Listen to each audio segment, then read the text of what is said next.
60 రోజుల్లో ఇంగ్లీష్ నేర్చుకుని అద్భుతంగా మాట్లాడేలా మేం చేస్తాం. వెంటనే స్పోకెన్ ఇంగ్లీష్ క్లాస్‌కి జాయిన్ అవ్వండి. నమస్తే రమగారు. నమస్తే జయ. రమగారు, మనుషులు పలు రకాలు కదా! చాలా కొత్త కొత్త వ్యక్తుల్ని, కొత్త మనస్తత్వాల్ని అందరూ ఎక్స్‌పీరియన్స్ చేస్తారేమో బహుశా. వెరీ డిఫరెంట్‌గా ఉంటారండి. తమకు నచ్చినంత వరకు ఓకే. కాస్త తేడా వచ్చిందంటే చీల్చి చెండాడతారు. ఆ గోడుని 100 మంది దగ్గర వెళ్లబోసుకుంటారు. నీకు చెప్తారు, నీకే చెప్పాను. నాకు చెప్తారు, నాకే చెప్పానని. 100 మందికి వాళ్ళే చెప్పుకుంటారు. మళ్ళీ ఎక్కడైనా వాళ్ళని ఎవరైనా అడిగారనుకోండి, నేను నీకే చెప్పాను, నాకే చెప్పాను, నువ్వే చెప్పుంటావు. ఇదొకటి. ఏదన్నా ఇష్యూ వచ్చిందంటే అంటే తము మాత్రం అందరి మీద మాట్లాడొచ్చు, అందరి దగ్గర మాట్లాడొచ్చు. తమ గురించి ఎవరైనా ఎక్కడైనా మాట్లాడితే తిట్లు, శాపనార్థాలండి. దేవుడా, వీళ్ళకి నిజంగా పవర్స్ ఉంటే ఏమైపోతారా ఎదుటి వాళ్ళు అనిపిస్తుంది. ఆ రేంజ్లో తిట్టేస్తూ ఉంటారు. పిల్లల్ని, పెద్దల్ని అందరినీ ఎంచుతారు. ఉసుర్లు అంటారు, అదంటారు, ఇది నానా రకాలుగా. అంటే ఓర్చుకోలేకపోతారేమో అనిపిస్తూ ఉంటుంది నాకు. మోస్ట్ సెల్ఫిష్ కదండి. అంతే. కానీ చాలా కష్టం కదా రమ్మగారు. సెల్ఫ్ సెంటర్డ్ జయ. నేను అనుకుంటా వీళ్ళకి పని పాట ఉండదు, చేతి నిండా పని లేక, నెత్తి మీద బాధ్యతలు లేక, సమాధానం చెప్పవలసిన అవసరాలు లేక, అస్సలు ఎక్కడా సమాధానం చెప్పక్కర్లా. దాంతో వీళ్ళు ఇలాగే ఉంటారు. ఎప్పుడు వీళ్ళకి తేడా వస్తుంది, సొంతానికి మొహం పగిలిపోతే వస్తుందేమో. అప్పుడు కూడా రాదు జయ. కింద పడ్డా మాదే పై చెయ్యి అంటారు, అప్పుడు రాదు. అది వాళ్ళ గొప్పతనమే అనుకుంటారు. పళ్ళు రాలిపోయినా బుద్ధి రాదమ్మా. ఏంటంటే ఇది వ్యక్తులలో తేడాలు జయ. ఇవన్నీ ఇప్పుడు మనమే ఏదో చేసాం చిన్నది, అంటే ఇప్పుడు మన ఇద్దరం మాట్లాడుకున్నాం అనుకో, ఏదన్నా ఒక విపరీతమైన మ్యాటర్ నేను ఇంకొకరికి షేర్ చేసేదాన్ని, అది బయటికి వెళ్ళిపోయింది. ఈ ఈకలన్నీ బయటికి వెళ్ళిపోతాయి. ఏముంది, గాలి గాలి వేస్తే పోతాయి, అంతేగా. ఎప్పుడైనా అది మళ్ళీ ఎదురు తిరిగి మన దగ్గరకు వచ్చినప్పుడు, మనం మళ్ళీ దాన్ని ఫేస్ చేయాల్సి వచ్చినప్పుడు మనకి జనరల్గా బుద్ధి రావాలి లెక్క ప్రకారం. ఇది చేయకూడదు, ఇది తప్పు, ఇది తప్పు. మానరు అయినా సరే 4 రోజులు ఊరుకుంటారు, బాబాయ్ నాకెందుకు వచ్చింది, పైకి అంటుంటారు నాకెందుకు వచ్చింది, ఏం చెప్పినా నెత్తి మీదకి వస్తుంది అని మానేస్తారు. మళ్ళీ ఒక నెల 2 నెలలు అయ్యేసరికి పాత పడిపోతుంది. వీళ్ళు ఒరిజినల్ అది బయటకు వచ్చేస్తుంది. ఒక్కొక్కసారి వీళ్ళే రోడ్డు మీద పడిపోవాల్సి వస్తుంది. వీళ్ళు రోడ్డు మీద పడిపోగానే ఏమనిపిస్తుంది, నేను ఎంతో మంచిదాన్ని, నేను అమావాస్య నాడు అట్టే టైం పున్నన్నాడు పప్పేసాను, ఇంత బాగా చూశాను, ఎంతో బాగా ఉన్నాను, వీళ్ళు నాకు ద్రోహం చేశారనిపిస్తుంది. నువ్వు నోటితో చేసిన ద్రోహాలు అవన్నీ ఎలాగో ఉంటాయి. వ్యక్తులు వాళ్ళల్లో వాళ్ళకి మార్పు తెచ్చుకోవాలి జయ. ఇదేమి సుఖానికి రాదు, అస్సలు సంతోషానికి రాదు, పరువు తక్కువ, బయటపడిపోతాం. చివరికి ఇది మన క్యారెక్టర్ అని రాయబడుతుంది. మీరు ఇంతేనంటారు, అంతేగా. ఆవిడ అంతేనని చెప్తారు, పోనీ ఆయన అంతేనంటారు, వాడు అంతేరా, వాడు అలాంటి వాడే. ఇక ఇప్పుడు నువ్వు అంతే, నువ్వు నిజానికి అలాంటిది కాదు, నీకు చాలా మంచి లక్షణాలు బోల్డ్ ఉంటాయి నీ దగ్గర. నువ్వు చాలా తెలివై ఉండొచ్చు, నువ్వు చాలా పనిమంతతనం ఉండొచ్చు, మంచి అద్భుతమైన వ్యాపారపు దృక్పథాలు ఉండొచ్చు, నీకు మంచి బిజినెస్ చేసి ఉండొచ్చు, నువ్వు హెల్ప్ఫుల్గా ఉండొచ్చు, ధర్మమైన ప్రవర్తన కూడా నీకు ఉండొచ్చు. కానీ నోరు వదిలేసే గుణంతో అవన్నీ పోయి ఈ మచ్చ పెద్దదైపోతుంది. క్యారెక్టర్లో ఇబ్బందులు ఇవి చిన్నప్పటి నుంచి అలవాటు అవుతాయి జయ. పిల్లలు గాసిపింగ్ చేస్తుంటే ఒప్పుకోకండి. వాళ్ళ సంగతులు వీళ్ళ సంగతులు చెప్తారు ఇంట్లో, వాళ్ళ మమ్మీట, వాళ్ళ డాడీట, వాళ్ళట వీళ్ళట, అలాంటివి ఒప్పుకోవద్దు. ఏదైనా సందర్భం వచ్చినప్పుడు చెప్పాలి. ఇప్పుడు నువ్వు వాళ్ళ గురించి ఎలా చెప్తున్నావో నీ గురించి కూడా వాళ్ళు అట్లాగే చెప్పుకుంటారు, అలాగే వస్తుంది కదా. చెప్పకూడదు, మనం మాట్లాడుకోకూడదు, పిల్లల్ని చెప్పనివ్వకూడదు, మంచిది కాదు ఇది గాసిపింగ్. ఇప్పుడు నీకు ఏ ఏజ్కి అర్థమవుతుంది, 8th 9th క్లాసులకు వచ్చేసరికి పిల్లలకి నో గాసిపింగ్ అనేది మనం చెప్పచ్చు.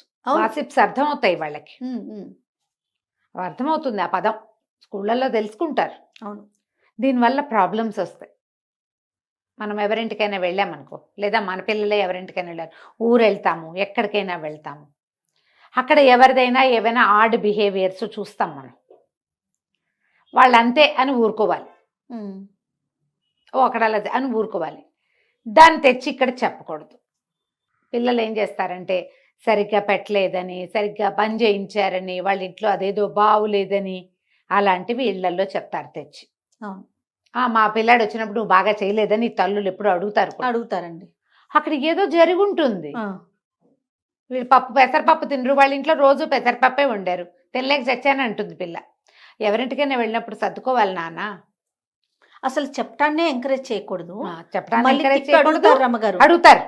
అది తిప్పి ఎంత పెయిన్ఫుల్లో కదండి. అవును. చాలా ఇబ్బంది. అదేంటి మనం మామూలుగానే ఉన్నాం కదా. ఇంకొకసారి ఏమనిపిస్తుంది అంటే వాళ్ళు వచ్చినప్పుడు వాళ్ళకి ఒళ్ళ దగ్గర పెట్టుకోవాలి మనం. బాబు నీకు ఇష్టమైన నువ్వు తింటావమ్మా, ఒళ్ళు దగ్గర తింటావా? పెట్టుకోవాలని మీకు అట్లా అనిపిస్తుందేమో. ఆ. రెండోసారి అన్నం కూడా పెట్టబుద్ది కదా రమ్మగారు. మరి అంటే ఇప్పుడు తప్పనిసరి అనుకో జయ, ఆ, అప్పుడు ఏం మనసులో చేస్తాము? నుంచి రాదు కదా. మనసులో నుంచి రాదు, ప్రేమలు పోతాయి. ప్రేమలు పోతాయి కదా. వాళ్ళ ప్రేమలు రిలేషన్ కంటిన్యూ ప్రేమలు పోతాయి, అభిమానం పోతుంది, ఆపేక్షగా దగ్గరికి తీసే వాళ్ళు తీయము. తీరు. ఇవి చెడగొట్టుకోవద్దు, పిల్లలకి చెప్పాలి. ఏదైనా తేడా ఉంటే సహించి ఊరుకోవటం నేర్పించాలి. ఈ రోజున మన జనరేషన్స్ లో అతి పెద్ద ప్రాబ్లం ఏంటంటే, మనం ఇది ఎక్కడ మొదలెట్టా తెలుసా జయ? ప్రతి దాన్ని సోషల్ మీడియాకి చెప్పాల్సి వస్తుంది. మనం సోషల్ మీడియాలో ఒక అద్భుతమైన యాక్టర్ లేదా ఎవరో ఏదో డాన్సో పాటో పాడారు, బాగుంది బాగుంది బాగుంది అని 10 వస్తాయా? 15. నీకు అవసరమా? నీకెందుకు? నీకు ఎన్నేళ్ళు? ఈ ఏజ్కి నీకు ఈ బట్టలు అవసరమా? ఈ ఏజ్కి నీకు ఈ నగ అవసరమా? నువ్వేవిడివి వాళ్ళెవరినో అనడానికి? అది వాళ్ళ ఇష్టం. వాళ్ళ ఇష్టం. నీకు నచ్చితే చూడు, లేకపోతే మానేసి. జడ్జి చేయొద్దు కదా. నువ్వు ఈ బట్టలు వేసుకున్నావు, నీ వయసుకి ఇది అక్కర్లేదు, నీకు ఇది అవసరమా, నీకు ఇంత ఉందా, నువ్వు అది కదా, నువ్వు ఏదో కదా. వాళ్ళు ఎవరో డివోర్స్ తీసుకున్నారు, ఇది మేము మ్యూచువల్గా తీసుకున్న నిర్ణయం అని చెప్పారు. ముందు పెళ్లి చేసుకున్నారు, మీరందరూ ఓహో అన్నారు. డివోర్స్ తీసుకున్నారు, ఊహో అని ఊరుకోవాలి కదా. ఆ అమ్మాయిదే తప్పు అంటారు కొన్ని వేల మంది.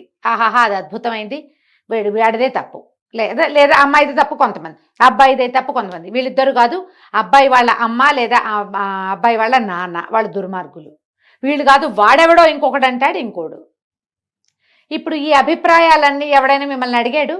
మీ అభిప్రాయానికి ఏమైనా విలువిందా? మీ లోపల ఉన్న చేదంతా మీరు బయట పెట్టుకుంటున్నారు కాదు. అంతే. నీ అవసరమా? నువ్వు ఎంత గింజు చచ్చినా వాడు కలిసేది లేదు, చెందేది లేదు. ఒకవేళ కలుసుకున్నా వాళ్ళు ఏం క్యాజువల్గా మామూలుగా ఫ్రెండ్స్ లాగా ఉంటాము అని చెప్పారు, ఫ్రెండ్స్ లాగానే ఉంటున్నారేమో మనకు తెలీదు. కానీ ఇలా ఏం చూసినా మన మాట బయటికి చెప్పడం అనేది ప్రాక్టీస్ అయిపోయింది. దానివల్లే ఇట్లా నోటుకు దానివల్ల ప్రతిదానికి ఒక కామెంట్ పాస్ చేస్తున్నారు జయ. అదే పెద్ద కారణమేమో అనిపిస్తుంది. ఏదో చూస్తాము, బాగుంటే బాగుందనాలి, బాగోపోతే మానేయాలి. అసలు బాగుందని కూడా మీరు అనక్కర్లా, అనకపోయినా పర్వాలేదు. దాని నుంచి ఎలా డెవలప్ అవుతుందండి? ఇది ప్రతి దాన్ని మనం ఇలాంటి కంటితోటే చూస్తున్నాం జయ. ఇదే కంటితో చూస్తాం. ఎవరైనా ఓ పిల్ల డ్రెస్ వేసుకుంటే మాట్లాడతాం, వేసుకోకపోతే మాట్లాడతాం, చిన్నది వేసుకుంటే చిన్నదని, పెద్దది వేసుకుంటే పెద్దదని, నీ ముక్కు వంకరగా ఉందని లేదని. అబ్బా వంకర ముక్కు పిల్లైనా ఎంత ముద్దుగా ఉందంటారు కొంతమంది, దీని ముక్కు ఏమిటి అంత వంకరగా ఉందంటాడు ఇంకొకడు, వాడికి ఆ వంకరే కనపడుతుంది. ప్రతి దాన్ని చీల్చి చెండాడటం మనకు అలవాటైపోయింది. దానివల్ల ఏది కూడా మనం ఇబ్బంది కలిగిన ఓర్చుకోవట్లా, సహించట్లా, ఊరుకోవట్లా, వాక్ స్వాతంత్ర్యం ప్రబలిపోయింది. మనం పిల్లల్ని అనుకుంటున్నాం కానీ మనం కూడా అంతే. పెద్దోళ్ళలోనే ఉందండి. ఇప్పుడు మీరు ఇంతకు ముందు అన్నట్లుగా పిల్లలు ఏదో ఎవరింటికో వెళ్ళారు, వాళ్ళ ఇంట్లో ఏదో ఫుడ్ బాగోలా, ఏదో నచ్చలా, పిల్లలు మళ్ళీ తిరిగి ఇంటికి వచ్చి చెప్పినప్పుడు అదేంటి అట్లా అంటావు, ఏదో ఒక పూట 2 పూటలు ఉన్నప్పుడు వాళ్ళకి తోచింది ఏదో పెట్టారు, నాన్న అట్లా అనకూడదు అని చెప్పరు. అని చెప్పకపోగా మా అబ్బాయి వచ్చినప్పుడు నువ్వు బాగా పెట్టలేదంట అని చెప్పి తిరిగిగా అడిగితే అడుగుతారు. మనుషులే రమ్మ కదా. మనుషులే. మేము చాలా అద్భుతమైన వాళ్ళం. మీరు మా ఇంటికి వచ్చినప్పుడు మేము ఎంత బాగానో చేసి పెట్టాం, మీరు మా వాడికి అట్లా పెట్టలేదు. అడిగేస్తారండి, అడిగేసి కడిగేస్తారు. మీకేమున్నాయమ్మా మానవ సంబంధాలు? అది ఒక్క పూట తిండితోటే అయిపోతుందా? ఒక్కదాంతోటే అయిపోతాయా? ఏదైనా ఒక ఫ్లా ఎవరిలో అయినా చూస్తే దాన్ని నువ్వు చూడటం, చెప్పడం, అందరికీ చెప్పి చెప్పి చెప్పి చెప్పి 100 మందికి చెప్పేసేయటం. వాళ్ళ సంగతి మనకెందుకు? పోనీ ఎవరో ఆగలేకపోతాం జయ. చూసాము, అయ్యో ఇదేంటి ఇలా ఉంది, వీళ్ళేంటి ఇలా ఉన్నారు అనిపిస్తుంది. ఏదో ఇంట్లో చెప్తావు, ఎవరో క్లోజ్ ఫ్రెండ్ చెప్తావు, అంతతో ఊరుకోరు. ఎంతమందో అందరూ క్లోజ్ ఏమైనా అందరికీ పంచటం దాన్ని. ఎప్పటికీ ఈ బంధాలు మారతాయమ్మా. ఇప్పుడు ఎక్కువైపోయింది జయ. ఎలా మారుతాయి రమ్మగారు? ఇప్పుడు గ్యాప్ వచ్చేసింది. ఇప్పుడు మనసుకి బాధ అనిపించినప్పుడు ఆటోమేటిక్ గా గ్యాప్ పెరిగిపోతుంది కదా. పెరుగుతుంది. ఈ పంచటం ఎంత బ్యాడ్ ప్రాక్టీస్. మళ్ళీ ఏదైనా నీ మీదకి వస్తే నువ్వు చచ్చినా అసలు యాక్సెప్ట్ చేయరు. అస్సలు. ఇదైందా? ఇప్పుడు ఇదో రకం జనాభా అయితే ఇంకో రకం జనాభా ఉంటారు. వీళ్ళు అవతల వాళ్ళ వల్ల ఏదైనా ఒక చిన్న ప్రాబ్లం రాగానే పాత సినిమాలు లాగా నా జోలికి వచ్చిన వాళ్ళు నాశనం అయిపోతారు, పురుగులు పడి చచ్చిపోతారు, దుంపనాశనం అయిపోతారు. ఏమిటి కాస్తకే ఏదైనా నీ ప్రాణాల మీదకి వస్తే అనుకో ఏముండదు అక్కడ, అసలు మ్యాటరే ఉండదు. చాలా మామూలు విషయాలకి కూడా అవతల వాళ్ళ నాశనాన్ని కోరుతూ ఉంటారు, అలాగే మాట్లాడతారు. అవునమ్మా. అది తప్పే, శాపనార్థాలు పెట్టకూడదు అసలు. మా ఇంట్లో పిల్లలు మా వాళ్ళు ఊరే అట్లా చేస్తే ఏం బాగుంటుందిరా అంటే, అమ్మ శాపనార్థాలు పెట్టకు, నువ్వు ఏం బాగుంటుంది అంటే అదే బాగుంటుంది, బాగుండకపోతే పోతుంది, నువ్వు మాత్రం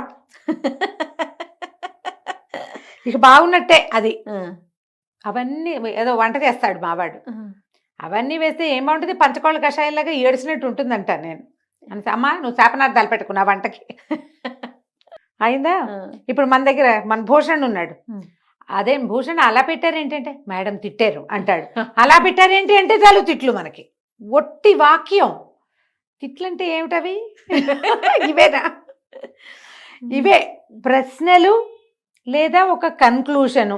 ఈ రెండింటిని కూడా మనం తీవ్రంగా పరిగణిస్తున్న కాలం అయితే, పాతకాలంలో లాగా శాపనార్థాలు పెడితే ఎట్లాగమ్మా, నాశనం అయిపోతారు పనికి మాలిన వాళ్ళు.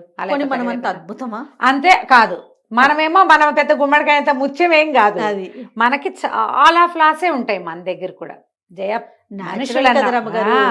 మనుషులన్న వాళ్ళకి సుగుణాలు ఎన్నుంటాయో దుర్గుణాలు ఇంకో 2 ఎక్కువే ఉంటాయి. అంతేగా కలికాలం. అందులో నువ్వు నేను మన నాన్న మనమ్మ మన పిల్ల మేక ఏది కాలం రమ్మగారు, ఏ కాలం ఇది, అదే కదా. ప్రతి వాళ్ళకి ఉంటాయి, ప్రతి వాళ్ళకి వాళ్ళకుండేవి వాళ్ళకుంటాయి. అంతేగా. ఇప్పుడు నువ్వు ఒకటి చూసావు, ఒకటి తెలుసుకున్నావు, ఒకటి నీకు అర్థమైంది, ఓసారి అను వదిలేసాయి, ఒకసారి చెప్పు, దాన్ని వదిలేయి. వదిలేయటం మాత్రం బాగా ప్రాక్టీస్ చేయాలి, చాలా ప్రాక్టీస్ చేయాలి, చాలా కావాలి. పట్టుకొని అదే కాదు, ఇప్పుడు మన ఎవరైనా ఏదైనా అన్నారనుకో, ఇక పీకి దాని మీదే చెప్పుకుని వదిలి వాళ్ళకి చెప్పి వీళ్ళకి ఏడిచి గగ్గోలు పెట్టి ఎప్పటికీ వాళ్ళని క్షమించలేక ఏమవుతుందంటేనమ్మా, మా పాత మాట ఒకటి చెప్తా, ఏ కట్టెకి నిప్పుంటే అదే కాలుతూ ఉంటుంది. అంతేనా? ఈ అక్కర్లేని చింతలు, వాళ్ళెవరవో వీళ్ళెవరవో, వాళ్ళు అన్నారు వీళ్ళు చేశారు, వాళ్ళు అలాగా వీళ్ళు ఇలాగా, సుఖమేది నీ బతుక్కి, సంతోషమేది అస్సలు. ఈ ధోరణి మార్చుకోండి, గాసిపింగ్ మానేయండి. మీకు అసలు ఎంత ఆరోగ్యం బాగుపడితే ఒక నెల రోజుల వ్రతంలాగా పెట్టుకుందాం. ఏమిటి మన అదేదో సినిమా ఉంది కదా, అబద్ధాలు ఆడకూడదు, ఏప్రిల్ 1 విడుదల, కావాలంటే ఆ సినిమా చూడండి. రాజేంద్ర ప్రసాద్ గారు వంశీ గారు తీశారు, అదిరిపోతుంది సినిమా, సూపర్. ప్రతి ఒక్క డైలాగు అద్భుతంగా ఉంటుంది. మీరు 1 నెల రోజుల పాటు ఎవ్వరి మీద గాసిపింగ్ చెయ్యొద్దు, మీ ఆరోగ్యం ఎంత బాగుపడుతుందో చూడండి. మీకు విటమిన్ డెఫిషియన్సీ ఉండదు, అక్షరాల నమ్మండి. డి విటమిన్ డెఫిషియన్సీ అస్సలు ఉండదు, కడుపులో మంటలు ఉండవు, తలనొప్పి ఉండదు, అలసట అస్సలు ఉండదు, ఎందుకంటేనమ్మా మీరు ఇతరులని మోస్తున్నారు. మోత బరువు చెయ్యొద్దు. మీరు అనవసరంగా ఈ రకమైన ఎమోషనల్ థింగ్స్ని క్యారీ చేయటం వల్ల, ఈ బ్యాగేజ్ వల్లే మీరు ఆ బరువు కింద పడి కుంగిపోతున్నారు. అసలే ఎవరి మోత వాళ్ళకి ఉంటుంది కదా రమ్మగారు, ఎవరికి తగ్గ మోత వాళ్ళకి తగ్గదు కాదు, కొంచెం ఎక్కువే ఉంటుంది. మనకి పక్కన మోత మనకే లైఫ్ స్ట్రెస్ చాలా ఎక్కువ ఉంది మనకి. ఎందుకంటే ఎప్పుడు కూడా మన గుర్రానికి ముందు కట్టిన క్యారెట్ లాగా మన జీవితాశయం మనకి ఇంత దూరంలో ఉంటుంటుంది. ప్రతివాడికిను అందదు, కనపడుతూ ఉంటుంది కానీ అందదు. అదే పెద్ద స్ట్రెస్ కాదు మరి. ఆ ఉన్నదానికి తోడు మీరు ఇతరుల వ్యవహారాలని ఎందుకు మోసుకుంటారు? ఎందుకు మోయటం? మొయ్యద్దు అంతే. మీ సంగతి ఒకళ్ళకి చెప్పేసామని సంతోషించండి చాలు. మీ కష్టం ఉంది బోళ్ళంత కడుపులో, మీకు నచ్చలేదు, కళ్ళకి చెప్పండి. మీ ఫ్యామిలీ వరకు పరిమితం చేసుకోండి, లేదా దేవుడి దగ్గర కూర్చొని చెప్పుకోండి బాగా, దేవుడా వాళ్ళు దుర్మార్గులు, వీళ్ళు దుష్టులు, వాళ్ళు అలాగా వీళ్ళు ఇలాగా, నేనేం చేయను, ఇలాంటి చెత్త మనుషుల మధ్యలో బతకాల్సి వస్తోంది, నన్ను రక్షించు దేవుడా అని చెప్పేసుకోండి. రాసి పారేయండి, ఏదైనా రాయండి కూర్చుని. వాళ్ళ తాలూకు ఒక చెడు వాక్యం అనుకుని ఒక శ్రీరామ రాయండి, రామకోటి తొందరగా ఫినిష్ అయిపోతుంది. లోకంలో అంతా చెడే ఉంటుంది, మనది కాందంతా చెడే మనకి, అంతే కదా. కాబట్టి ఇలాంటి ధోరణితోటి ఉండండి అమ్మా, ఆరోగ్యాలు పాడు చేసుకోకండి. ఇవాళ రేపు వస్తున్న మెంటల్ స్ట్రెస్లో 50% ఇతరుల వల్ల వచ్చేదే, అంతే. వాళ్ళ వల్ల రాదు, వాళ్ళని గురించి మనం ఆలోచించడం వల్ల వస్తుంది. అవి మానేసేయండి. రైట్. నమస్తే. నమస్తే జయ.